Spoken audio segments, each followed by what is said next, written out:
Hi friends, welcome to Kannada tech. ನಾನು ಮಂಜುನಾಥ್. ಇವತ್ತಿನ ವಿಡಿಯೋದಲ್ಲಿ ಏನು ನೋಡ್ತೀವಿ ಅಂದರೆ Redmi note 12 pro plus 5G. So ಈ ಒಂದು ಸ್ಮಾರ್ಟ್ಫೋನನ್ನು ಅನ್ಬಾಕ್ಸ್ ಮಾಡಿ ಸ್ಮಾರ್ಟ್ಫೋನ್ ನೋಡೋಕ್ಕೆ ಹೇಗಿದೆ ಮತ್ತು 200 ಮೆಗಾಪಿಕ್ಸೆಲ್ ಕ್ಯಾಮ್ರಾನ ಕೊಟ್ಟಿದ್ದಾರೆ. ಫೋಟೋಸ್ ಎಲ್ಲ ತೆಗೆದು ಕ್ಯಾಮ್ರಾ ಸ್ಯಾಂಪಲ್ಸ್ ಎಲ್ಲ ನಾನು ಹಾಕಿರ್ತೀನಿ, ಫೋಟೋ ಸ್ಯಾಂಪಲ್ಸ್. ಸೊ ಅದನ್ನು ನೀವು ನೋಡ್ಕೊಬಹುದು. ನನ್ನ ಕೈಯಲ್ಲಿರೋದು 12GB RAM 256GB ವೇರಿಯಂಟು. ಇದರ ಪ್ರೈಸ್ 32,999 ರೂಪಾಯಿ ಆಗಿದೆ. ಇದೇ ಇನ್ನೊಂದು ವೇರಿಯಂಟ್ ಕೂಡ ಇದೆ, 8GB RAM 256GB ಸ್ಟೋರೇಜ್ ಇಂದು ನಿಮಗೆ 29,999 ರೂಪಾಯಿಗೆ ಲಾಂಚ್ ಮಾಡಿದ್ದಾರೆ. ಸೊ ಹಾಗಾದರೆ ಅನ್ಬಾಕ್ಸಿಂಗ್ ಅನ್ನು ಶುರು ಮಾಡೋಣ. IP53ನ ಒಂದು ರೇಟಿಂಗ್ ಅನ್ನು ಕೊಟ್ಟಿದ್ದಾರೆ. Dust and splash proof protection ಅನ್ನ ಹೊಂದಿದೆ. ಸೊ ತಡ ಮಾಡದೆ ಇದನ್ನ ನಾವು ಅನ್ಬಾಕ್ಸ್ ಮಾಡೋಣ. ಬಾಕ್ಸ್ ನ ಒಳಗಡೆ ಒಂದು ಸಿಮ್ ಎಜೆಕ್ಟಿಂಗ್ ಪಿನ್, ಒಂದು quick start guide, transparent silicon case, quality ಚೆನ್ನಾಗಿದೆ. ಅಂಡ್ ಸ್ಮಾರ್ಟ್ ಫೋನ್ ನೋಡಕ್ಕೆ ಈ ರೀತಿ ಕೊಟ್ಟಿದ್ದಾರೆ.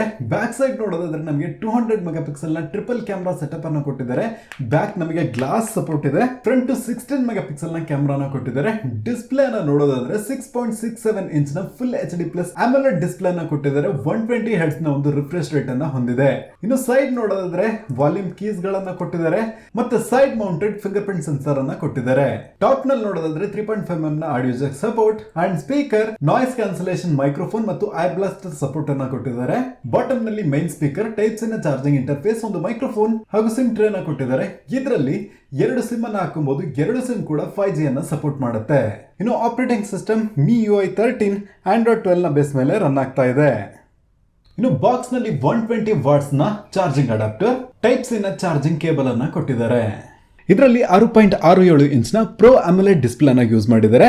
ಇದರಲ್ಲಿ HDR10+ ನ ಸಪೋರ್ಟ್ ಅನ್ನ ಕೊಟ್ಟಿದ್ದಾರೆ. ವೈಡ್ L1 ನ ಸಪೋರ್ಟ್ ಅನ್ನ ಕೊಟ್ಟಿದ್ದಾರೆ. ತುಂಬಾನೇ ಒಳ್ಳೆ ವಿಷಯ.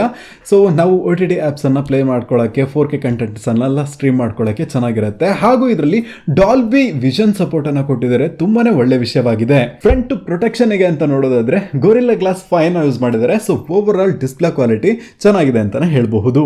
ಇನ್ನು ಈ ಒಂದು ಸ್ಮಾರ್ಟ್ ಫೋನ್ ನ ಪ್ರೊಸೆಸರ್ ನ ಬಗ್ಗೆ ಮಾತಾಡೋದಾದ್ರೆ ಇದರಲ್ಲಿ MediaTek ನ Dimensity 1080 ನ ಪ್ರೊಸೆಸರ್ ಅನ್ನ ಕೊಟ್ಟಿದ್ದಾರೆ. ಇದೊಂದು 6 ನ್ಯಾನೋಮೀಟರ್ ನಲ್ಲಿ ಮಾಡಲಾಗಿದ್ದ ಪ್ರೊಸೆಸರ್ ಆಗಿದ್ದು ಇದರಲ್ಲಿ 5G ಸಪೋರ್ಟ್ ಅನ್ನ ಮಾಡುತ್ತೆ. ಆಲ್ಮೋಸ್ಟ್ ಒಂದು 10 5G ಬ್ಯಾಂಡ್ ನ ಸಪೋರ್ಟ್ ಮಾಡುತ್ತೆ. ಸೊ ನಮ್ಮ ಇಂಡಿಯಾದಲ್ಲಿರುವ ಎಲ್ಲ 5G ಅನ್ನು ಕೂಡ ಸಪೋರ್ಟ್ ಮಾಡುತ್ತೆ. ತುಂಬಾನೇ ಒಳ್ಳೆ ವಿಷಯ ಅಂತಾನೆ ಹೇಳಬಹುದು. ಇದರ ಒಂದು ಪರ್ಫಾರ್ಮೆನ್ಸ್ ಪ್ರೈಸ್ ಪ್ರಕಾರ ಅಂತ ನೋಡೋದಾದ್ರೆ ಸ್ವಲ್ಪ ಕಡಿಮೆ ಆಯ್ತು ಅಂತಾನೆ ಹೇಳಬಹುದು. ಪ್ಲಸ್ ಪಾಯಿಂಟ್ ಕೂಡ ಇದೆ, ಅದು ಆಮೇಲೆ ಹೇಳ್ತೀನಿ. ಅಂಡ್ ಬ್ಯಾಟ್ರಿ ಅಂಡ್ ಪರ್ಫಾರ್ಮೆನ್ಸ್ ಅಂತ ನೋಡೋದಾದ್ರೆ 4980 mAh ನ ಒಂದು ಬ್ಯಾಟರಿಯನ್ನು ಕೊಟ್ಟಿದ್ದಾರೆ. ಸೊ ಒಳ್ಳೆ ವಿಷಯ ಅಂತಾನೆ ಹೇಳ್ತೀನಿ. ಈ ಒಂದು ಪ್ರೈಸ್ ರೇಂಜ್ ಅಲ್ಲಿ 4980 mAh, ಆಲ್ಮೋಸ್ಟ್ 5000 mAh ಅಂತಾನೆ ಹೇಳಬಹುದು. ಸೊ ಬ್ಯಾಟರಿ ಬ್ಯಾಕಪ್ ಕೂಡ ಚೆನ್ನಾಗಿದೆ. ಇನ್ನೊಂದು ಒಳ್ಳೆ ವಿಷಯ ಏನಂದ್ರೆ ಇದರಲ್ಲಿ 120 ವಾಟ್ಸ್ ನ ಫಾಸ್ಟ್ ಚಾರ್ಜಿಂಗ್ ಸಪೋರ್ಟ್ ಆಗುತ್ತೆ. ಬಾಕ್ಸ್ ನಲ್ಲೂ ಕೂಡ ನಮಗೆ ಚಾರ್ಜರ್ ಕೊಡ್ತಿದ್ದಾರೆ. ಒಂದು ಒಳ್ಳೆ ವಿಷಯ ಅಂತಾನೆ ಹೇಳಬಹುದು. ಒಂದು ಅರ್ಧ ಗಂಟೆಯಲ್ಲಿ ನಾವು ಫುಲ್ ಚಾರ್ಜ್ ಮಾಡ್ಕೊಂಡು ಹೋಗ್ತಾನೆ ಇರಬಹುದು. ಇನ್ನು ಇದರಲ್ಲಿ ವೇಪರ್ ಕೂಲಿಂಗ್ ಟೆಕ್ನಾಲಜಿಯನ್ನು ಕೊಟ್ಟಿದ್ದಾರೆ. ಸೊ ನೀವೇನಾದರೂ ಗೇಮ್ ಎಲ್ಲ ಆಡ್ತೀರಾ ಅಂದರೆ ಮೊಬೈಲ್ ಹೀಟ್ ಆಗೋದು ಸ್ವಲ್ಪ ಕಡಿಮೆ ಆಗುತ್ತೆ. ಒಳ್ಳೆ ಒಂದು ಪರ್ಫಾರ್ಮೆನ್ಸ್ ಅನ್ನು ಎಕ್ಸ್ಪೆಕ್ಟ್ ಮಾಡ್ಕೊಬಹುದು. ಇನ್ನು ಸ್ಮಾರ್ಟ್ಫೋನ್ನ ಬ್ಯಾಕ್ ಸೈಡ್ ಗ್ಲಾಸ್ ಅನ್ನು ನೋಡ್ಕೊಬಹುದು. ಇನ್ನು ಕ್ಯಾಮ್ರಾ ಬಗ್ಗೆ ಅಂತ ಮಾತಾಡೋದಾದ್ರೆ 200 ಮೆಗಾಪಿಕ್ಸೆಲ್ನ ಕ್ಯಾಮ್ರಾನ ಕೊಟ್ಟಿದ್ದಾರೆ. f1.65. ಸೊ ಲೋ ಲೈಟ್ನಲ್ಲೂ ಕೂಡ ಒಳ್ಳೆ ಒಂದು ಪರ್ಫಾರ್ಮೆನ್ಸ್ ಅನ್ನು ಕೊಡುತ್ತೆ.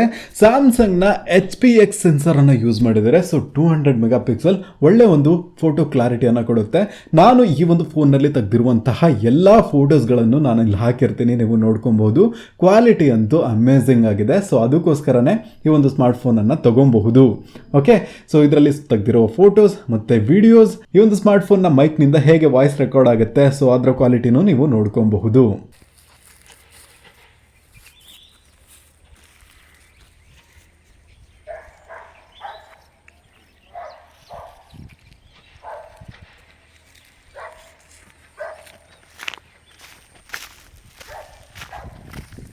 ಸೊ ಇದು ಬ್ಯಾಕ್ ಕ್ಯಾಮ್ರಾದಿಂದ ರೆಕಾರ್ಡ್ ಆಗ್ತಿದೆ 1080 ಪಿಕ್ಸೆಲ್ನಲ್ಲಿ. ಫ್ರಂಟ್ 16 ಮೆಗಾಪಿಕ್ಸೆಲ್ನ ಸೆಲ್ಫಿ ಕ್ಯಾಮ್ರಾ ಸಪೋರ್ಟ್ ಅನ್ನು ಕೊಟ್ಟಿದ್ದಾರೆ. ಸೊ ಫೋಟೋ ಕ್ವಾಲಿಟಿ ಎಲ್ಲ ಈ ರೀತಿ ಕೊಟ್ಟಿದ್ದಾರೆ. f2.45 ನ ಯೂಸ್ ಮಾಡಿರೋದ್ರಿಂದ ನನಗೆ ಅಷ್ಟು ಲೋ ಲೈಟ್ನಲ್ಲಿ ಚೆನ್ನಾಗಿ ಪರ್ಫಾರ್ಮೆನ್ಸ್ ಮಾಡ್ತಿಲ್ಲ ಅಂತಲೇ ಹೇಳ್ಬೋದು. ಬಟ್ ಹೊರಗಡೆ ಒಳ್ಳೆ ಲೈಟ್ ಇದ್ದಾಗ ಒಳ್ಳೆ ಒಂದು ಫೋಟೋ ಕ್ವಾಲಿಟಿಯನ್ನು ಪ್ರೊಡ್ಯೂಸ್ ಮಾಡುತ್ತೆ. So photo quality front side DCET ಅಂತಲೇ ಹೇಳ್ಬೋದು. ಬಟ್ ಬ್ಯಾಕ್ ಸೈಡ್ ಅಲ್ಟಿಮೇಟ್ ಆಗಿದೆ. ಏನಪ್ಪ ಪರವಾಗಿಲ್ಲ. ಸೊ ಇದು ಫ್ರಂಟಲ್ಲಿ ಬರುವಂತಹ ಸೌಂಡ್. ಸೊ ಶೇಕ್ ಆಗ್ತಿದ್ಯಾ?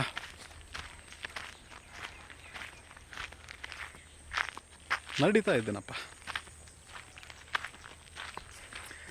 ಸೊ ಈ ಫೋನಲ್ಲಿ ರೆಕಾರ್ಡ್ ಆಗ್ತಿರುವ ಆಡಿಯೋ ಕ್ವಾಲಿಟಿನೂ ಹೇಗಿದೆ ಅಂತ ಚೆಕ್ ಮಾಡ್ಕೊಬೋದು. ಆ್ಯಂಡ್ ಫ್ರಂಟ್ ಕ್ಯಾಮ್ರಾ ಹೇಗೆ ಶೇಕ್ ಆಗ್ತಿದೆಯಾ, ಸ್ಮೂತಾಗಿ ಬರ್ತಿದೆಯಾ ಅಂತ ನೀವು ನೋಡ್ಕೊಬೋದು.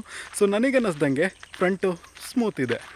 ಸೊ ಓವರ್ ಆಲ್ ಈ ಒಂದು ಸ್ಮಾರ್ಟ್ ಫೋನನ್ನು ಯೂಸ್ ಮಾಡಿ ಒಂದು ಕನ್ಕ್ಲೂಷನ್ ಅಂತ ನೋಡೋದಾದ್ರೆ ಒಳ್ಳೆ ಒಂದು ಬಿಲ್ಡ್ ಕ್ವಾಲಿಟಿ ಅಂತಾನೆ ಹೇಳ್ಬೋದು, ಒಳ್ಳೆ ಒಂದು ಪ್ರೀಮಿಯಂ ಡಿಸೈನ್ ಮತ್ತು ಒಳ್ಳೆ ಡಿಸ್ಪ್ಲೇ ಅನ್ನ ಕೊಟ್ಟಿದ್ದಾರೆ, ಹಾಗೂ ಒಳ್ಳೆ ಬ್ಯಾಟ್ರಿ ಪರ್ಫಾರ್ಮೆನ್ಸ್ ಇದೆ, ಫಾಸ್ಟ್ ಚಾರ್ಜಿಂಗ್ ಸಪೋರ್ಟ್ ಅನ್ನ ಕೊಟ್ಟಿದ್ದಾರೆ. ಅಂಡ್ ಕಡಿಮೆ ಏನು ಅಂತ ನೋಡೋದಾದ್ರೆ ಈ ಒಂದು ಸ್ಮಾರ್ಟ್ ಫೋನ್ ನ ಪ್ರೈಸ್ಗೆ ಒಂದು ಪರ್ಫಾರ್ಮೆನ್ಸ್ ಅನ್ನೋದು ಪ್ರೊಸೆಸರ್ ಕಡಿಮೆ ಆಯ್ತು ಅಂತಾನೆ ಹೇಳ್ಬೋದು. ಆದ್ರೆ ಪ್ಲಸ್ ಪಾಯಿಂಟ್ ಏನಂದ್ರೆ ಯಾರೆಲ್ಲ ಕ್ಯಾಮ್ರಾ ಸೆಂಟ್ರಿಕ್ ಸ್ಮಾರ್ಟ್ ಫೋನ್ ಅನ್ನ ತಗೋಬೇಕು ಅಂತ ಅನ್ಕೊಂಡಿದಾರೋ, ಒಳ್ಳೆ ಬ್ಯಾಕ್ ಕ್ಯಾಮ್ರಾ ಬೇಕು ಅಂತ ಅನ್ಕೊಂಡಿದಾರೋ, ಸೊ ಅವರಿಗೆ ಬೆಸ್ಟ್ ಆಗಿರುತ್ತೆ.